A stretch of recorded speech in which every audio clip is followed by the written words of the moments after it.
All right. Hi. I only messed it up a little bit, so that's not so terrible. Sarah's not here today, so it's really her fault for leaving us on our own to have to do this. Welcome back. Of course, it's Thursday afternoon, so it's Reference Roundtable time. We are librarians here at the Sioux City Public Library, and every week we kind of come here and just do library kind of stuff, show off books, talk about a book you read. Today we're doing something that I love doing because it's just full of random, wonderful goodies. And we call it Came from the Bookdrop. And it's just basically our fun name for going through a box of books that have been recently returned to the library. Well, they're not always books either. Right.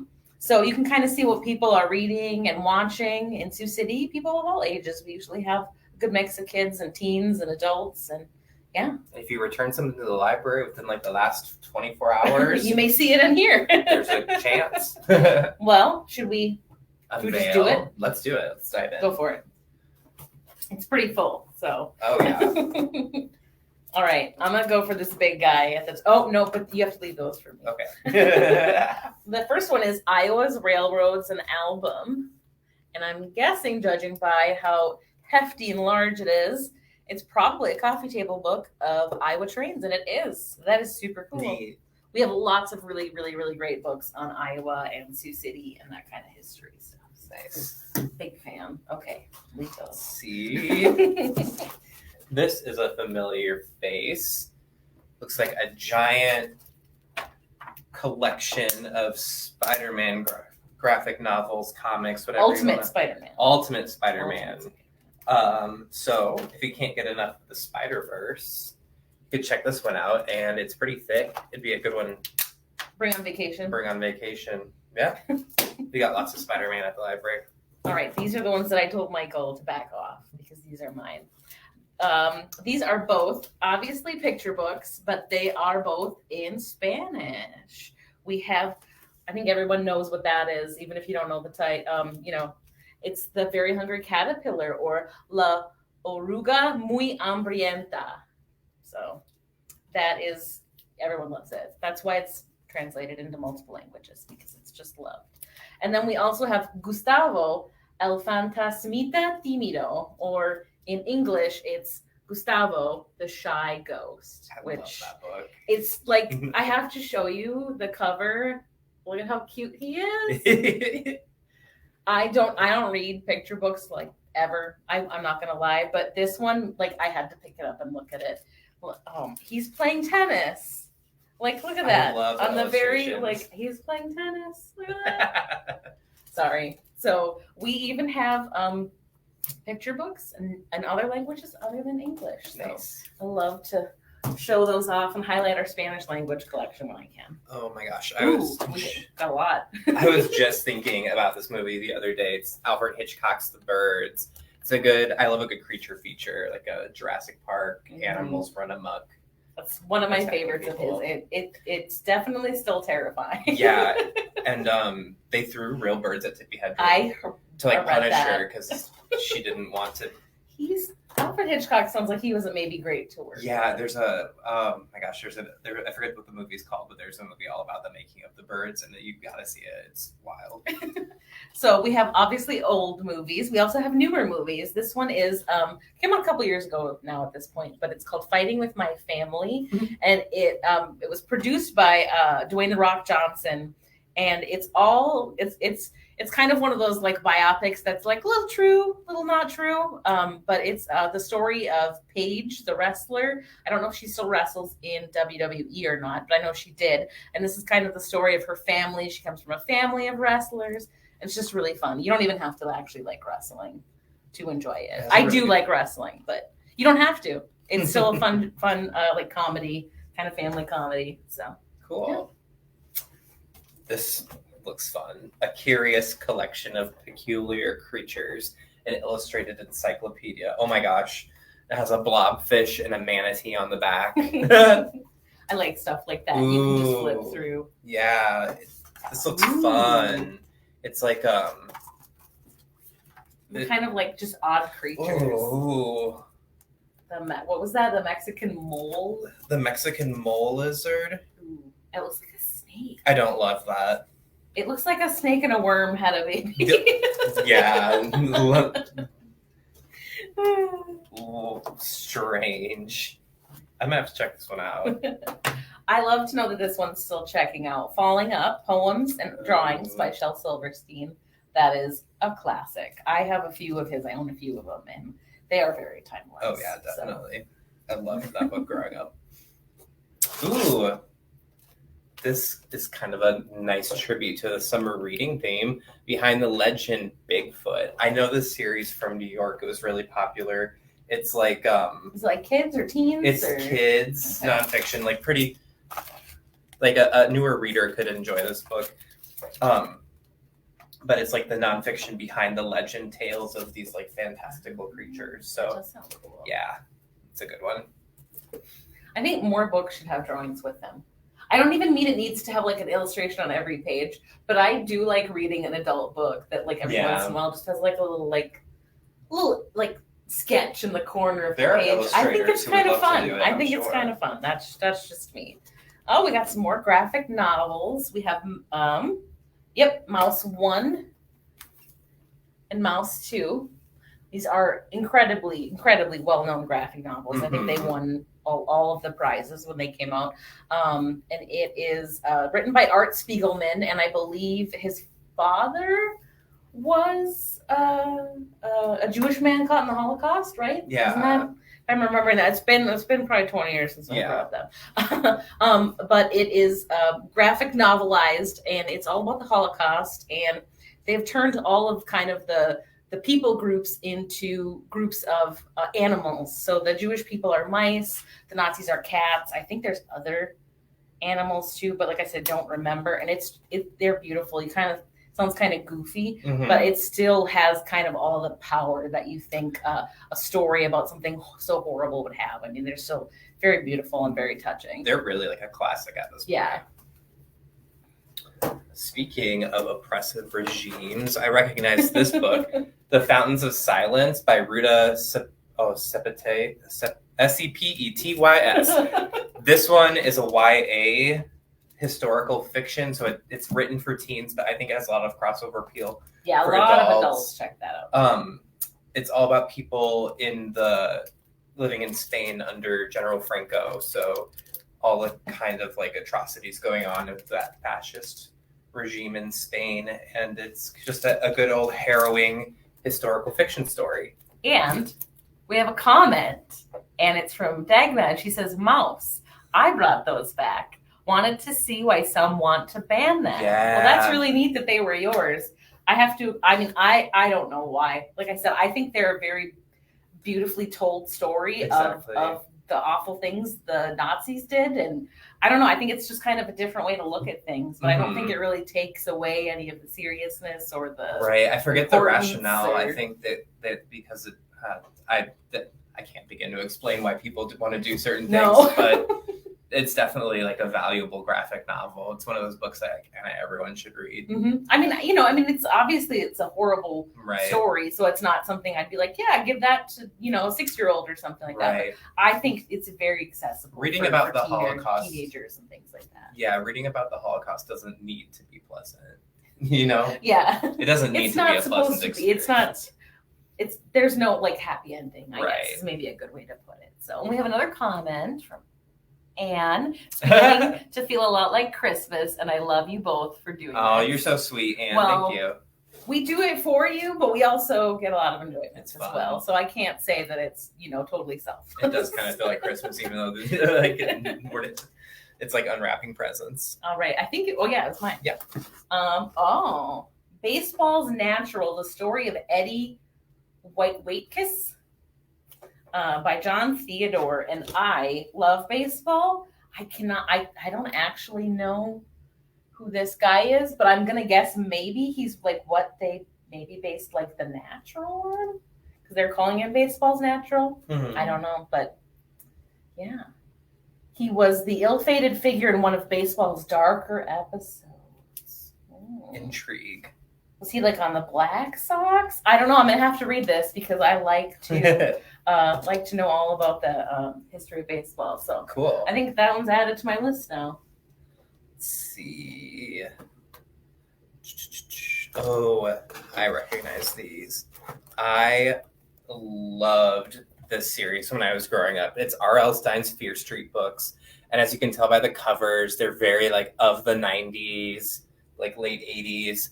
And they're all the books in the 80s and 90s look like that. Like all the Mhm. paperbacks, they all had that kind of style to them. It's the same author as Goosebumps, but these are for an older audience, so they're much more harrowing. They're actually really scary. I would check out like a stack of these from the public library as a kid in the summer and just sit in the chair and like go through the pile all day long. Like I love these Fear Street books, and the covers are great. All right. We have a James Baldwin book, The Fire Next Time. And this, let's see. At once a powerful evocation of James Baldwin's early life in Harlem and a disturbing examination of consequences of racial injustice. It's an intensely personal and provocative document. It consists of 2 letters written on the occasion of the centennial of the Emancipation Proclamation. Wow. That sounds great. He is like just the timeless author. Yeah, like amazing. I've read quite a few of his, not this one, but quite a few of his things over the last couple of years, and they've all just been like he could have written them yesterday. He wrote in like every style too, like fiction, nonfiction, playwright. Like it's just like such a something for everybody. Something for everybody, and such an important figure. I love. Okay. This one's kind of cool to check out now because if you look at the schedule for the Orpheum, Hairspray is actually going to be coming here, I think, next spring and winter around then. And this is that Hairspray Live production that they did. I forget on which channel, but this is a great one. I watched give you like it. A little taste. Yeah, it's a lot of fun. It has Kristen Chenoweth, Ariana Grande, Dove Cameron. So it's a pretty stacked cast. Jennifer Hudson knocks it out of the park.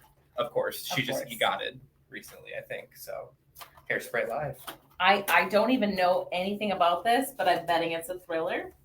What Remains of Me by Allison Galen.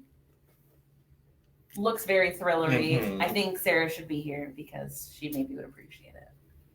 It's an ambitious, spellbinding novel of psychological suspense set in the glamorous, wealthy world of Hollywood. I'm kind of already sold. That sounds like a beach read. That sounds like a summer read. I do love some like LA noir. All right. Let's see. We're getting down there, but we still have a few left. This is another book in Spanish. This one's for YA Cool. teen. It's another teen book, but it's another one I think adults would love. I've read it in English. It's by Elizabeth Acevedo, and it's the poet X. She's an amazing author, amazing poet. You can look up videos of her reading her poetry online. Elizabeth Acevedo. This book's great. It's a really good YA, and it's a novel in verse. So if you like poetry and novels, this is both of that for you. Okay, this one looks super cool. We have Midwest Marvels, roadside attractions across Iowa, Minnesota, the Dakotas, and Wisconsin. So definitely so fun. Of local interest. And I know when you live in the Midwest, it's kind of where you tend to explore, just because it's close. And I'm pretty sure that's like the Corn Palace. Oh, absolutely. From Mitchell on the front there. I don't think there's a whole lot of other Corn Palaces still left. And oh my gosh. This would be so fun. Just like I would buy this book and just use it as inspiration for. I've actually been there. Spam Museum in Austin, Minnesota. It's not super far away. It's in southern Minnesota. If you ever want to see the Spam Museum. Nice. Ode to Canned Meats. Sorry, I should stop, but I don't want to. There's so many cool things. Oh, we're in South Dakota. Oh yeah. Sorry, I'm done. But look at how big that is. Yeah. Look at all the stuff. My whole family lives in like North Dakota and Wisconsin, so I'm kind of like I need to check this out and like make notes. Definitely. All the places I need to hit. Yeah, I'm gonna check that one out. That one looks like a good. I gotta read that before the summer's over. Yeah. All right. What else we got? I'm gonna take this big heavy one. Ooh. Oh. This is the biggest book on Elvis you could probably ever want. Speaking of our friend, our Reference Roundtable friend Elvis Presley, it's a DK book. They always do great work. It looks like it's full of giant photos. Oh my gosh, it's mostly photos. Wow. But if you are an Elvis fan, like it breaks it down by year, going all the way back to his childhood. So it's kind of, although it's a huge book, you could probably read it in an afternoon. And with the Elvis movie out and stuff, I feel like there's a lot of Elvis nostalgia going on, and this one would be a fun book to check out and tap into that. I apparently touched a nerve with spam. Oh, goodness. So it says Larry. I don't know if it's my mom or my dad. They say spam rules. Well, see, I've never eaten spam. Isn't that terrible? It's. I don't mind it, but I need it with the right combination of things. Like, I could not just like eat a chunk of it, and that would not be. So, Dogma says Spam Museum is great. I used to live in Austin. Oh, I so you know all thought about it. Austin was super duper neat town. I had no expectations going in, and I was totally surprised. There's a lot of neat towns in Minnesota. It's a neat area. There's a lot going on. So that is really cool. Nice. I think it's your turn. Oh, I think you're right. This big old Elvis book. All right. Well, I've seen this movie. It's Birds of Prey and the Fabulous Emancipation of One Harley Quinn. And I mean, of course, if you've watched movies at all in the last 10 years, this is one of the like Marvel movies, like, DC. Or DC, that's what I meant to say, like Batman and things like that. And this one was okay. It was okay. If you're a fan of like superhero movies and like the crazier ones, kind of like Joker and stuff like that, Deadpool, I'd say watch it, but it definitely wasn't my favorite. It's a weird movie. It's like goofy. But... Yeah, and it's very like, it's not, there's no like praising the good guy in this. There's really like, like in movies like Iron Man or Spider-Man, you're like, that is the good guy, we're cheering for him. This is like a very muddied waters sort of thing, Yeah. I think Margot Robbie as Harley Quinn is like brilliant. She's great, yeah. She's so good at that character. The movie itself was kind of They could have done better with what they had. It's like, I could see it becoming a cult classic one day in that sense, but it's a weird movie. Yeah. That's all I gotta say. So we're not really recommending It's a mixed bag, yeah. All right, what do we got? Got a couple left. The best things in life are free, which makes me have that song stuck in my head, like the I want money. I don't know what you're talking about. Sorry. Oh, cool. So if you are traveling internationally, this might be a fun one to pick up because it takes like, well, and not locally, but it has American cities in here as well. But it has different things you can do in all these cities and locations for free or low cost. So if you want to go on vacation and not break the bank, that is pretty handy. Yeah, this is super handy. That's my kind of vacation. Yes. Especially since it costs so much usually just to get there. Right. Whether it's gas or a plane ticket or something. I feel like we've had this before. Yeah. I'm not sure, but I feel like we've had this. Before. It's Saturday in the Park, all access. Ooh. So definitely a local history sort of title. It even comes with like a DVD or something. I don't know. Yeah. It's a DVD. I don't know. It's on the DVD. And obviously, this is exactly what it sounds like. It came out, I think, in 2005. Yes. Celebrating the 15th anniversary of Saturday in the Park. So they kind of talk about the very early years and then kind of like what goes on, like setting it all up, what they have to do. Of course, they have pictures of people that played. I think that one looks like Santana. So yeah, really cool, especially if you've ever been to some of them and you kind of want to relive it. There's lots of great pictures. That's cool. So that is definitely very cool local history that we have here in Sioux City. Awesome. There's one more left. All right. Yours. Last but certainly not least, we have a children's audiobook on CD. So I think a lot of families check these out for road trips. I know my family used to. And this one's for the first 8 books in Mary Pope Osborne's Magic Treehouse series. Oh, it's got 8 of them in there? Okay, that is excellent. Isn't that awesome? For a road trip. Yeah. So, like, you can get pretty far in the story of Jack and Annie and all that. Just with this one checkout. And I loved these books growing up, and I think they're still as popular as ever. She's still writing them. I was a little too old. Well, when they came out. Maybe you can. So I know of them, certainly, They're but great. I never listened to them. Like the adventures they go on, I don't know. I'm sure I would have liked them, Oh, definitely, because they do sound like up like, my 8-year-old alley if I was that age. To be 8 years old. Well, The box that's is it. officially empty. So We had an amazing selection. and Yeah. I have for sure added at least one book to my Definitely. list, if not more. there's a little bit of So- everything in here too. So it's cool to see that people are using all parts of our collection. Definitely.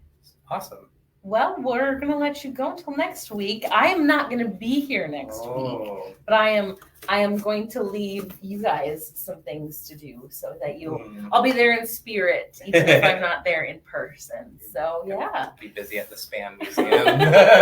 I wouldn't hate that at all. I wouldn't hate that at all.